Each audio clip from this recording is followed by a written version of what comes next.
அன்பு உறவுகளுக்கு வணக்கம் மக்களே. இந்த பதிவில் என்ன பார்க்க போகிறோம் அப்படின்னு பார்த்தீங்கன்னா, தேனி மாவட்டத்தை சேர்ந்த முதலியார் கமிட்டியை சேர்ந்த ஒரு அன்பு நண்பர் வந்து நமக்கு ஃபோன் பண்ணியிருந்தார்.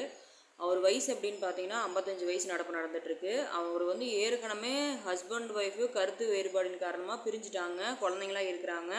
அதே மாதிரி இவங்க யாருமே இனிமேல் இவருக்கும் அவங்களுக்கும் எந்த சம்மந்தமும் கிடையாது. அவங்க வந்து டைவர்ஸ் பேப்பர்லாம் வாங்கிட்டாங்க.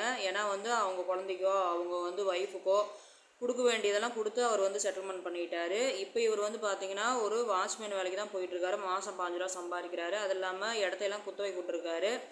வருஷத்துக்கு வருமானம் அப்படின்னு பார்த்தீங்க எப்படியும் அவர் பார்த்தீங்கன்னா ஒரு 3 லட்ச ரூபா 4 லட்ச ரூபா வரக்கூடிய ஒரு வருமானமாக இருக்குன்னு சொல்லியிருக்காரு. ஏன்னா 3 ஏக்கரா அவருக்கு வந்து காடு இருக்குது மக்களே. 3 ஏக்கரா காடு இருக்குது, ஒரு மெத்த வீடு இருக்குது.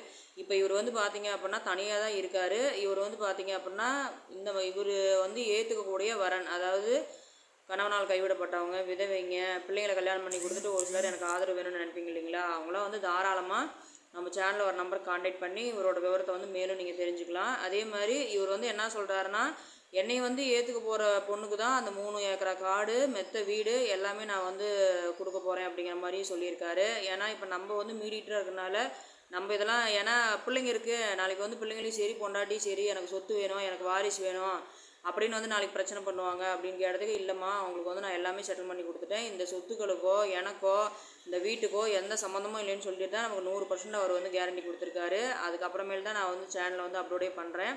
அதனால் மக்களே, இந்த மாதிரி ஒரு சிலர் வந்து கல்யாணம் பண்ணி கொடுத்துட்டு பிள்ளைங்க பார்க்கல, எனக்கு வந்து யாருமே ஆதரவு இல்லை, நான் வந்து தனிமையாக இருக்கேன், எனக்குன்னு ஒரு ஆதரவு வேணும் அப்படின்னு சொல்லிட்டு ஒரு 50 வயசுலேருந்து ஒரு 55 வயசாக இருந்தால் கூட சேம் இருந்தால் கூட ஒன்றும் பிரச்சனை இல்லைன்னு சொல்லிட்டாரு, சேம் வயசாக இருந்தால் கூட. அதனால் உங்களுக்கு அதாவது இந்த வரன் ஓகே. இவர் என்ன ஊர் அப்படின்னு பார்த்தீங்கன்னா தேனி மாவட்டம் தான். அதனால் அவர் வந்து இப்போ வந்து என்னை கல்யாணம் பண்ணிக்க போகிறவங்க யாராக இருந்தாலும் சரி, அவங்க வந்து எங்கே இருக்காங்களோ அங்கேயே நான் வந்துடுறேன் அப்படிங்கிற மாதிரி தான் சொல்லியிருக்காரு. அந்த இடத்த வந்து ஒன்று விற்றுருவார், இல்லைனா குத்தகைக்கு விட்டுருவார். அது வந்து கல்யாணம் பண்ணிக்க போகிறவங்களோட மைண்ட் செட்டை பொறுத்து அவங்ககிட்ட கலந்து பேசிவிட்டு என்ன பண்ணுறேன்னு முடிவு பண்ணிட்டு தான் அவர் சொல்கிறேன்னு சொல்லியிருக்காரு. அதனால் நம்ம சேனல் இவரை வந்து பிடிக்குதுங்கிற பட்சத்தில் தாராளமாக நம்ம சேனலில் ஒரு நம்பர் கான்டாக்ட் பண்ணுங்கள். கான்டாக்ட் பண்ணி மேலும் விவரங்களை தெரிஞ்சுக்கலாம். இந்த வாய்ப்பு கொடுத்த அன்பு உள்ளங்களுக்கு நன்றி, வணக்கம்.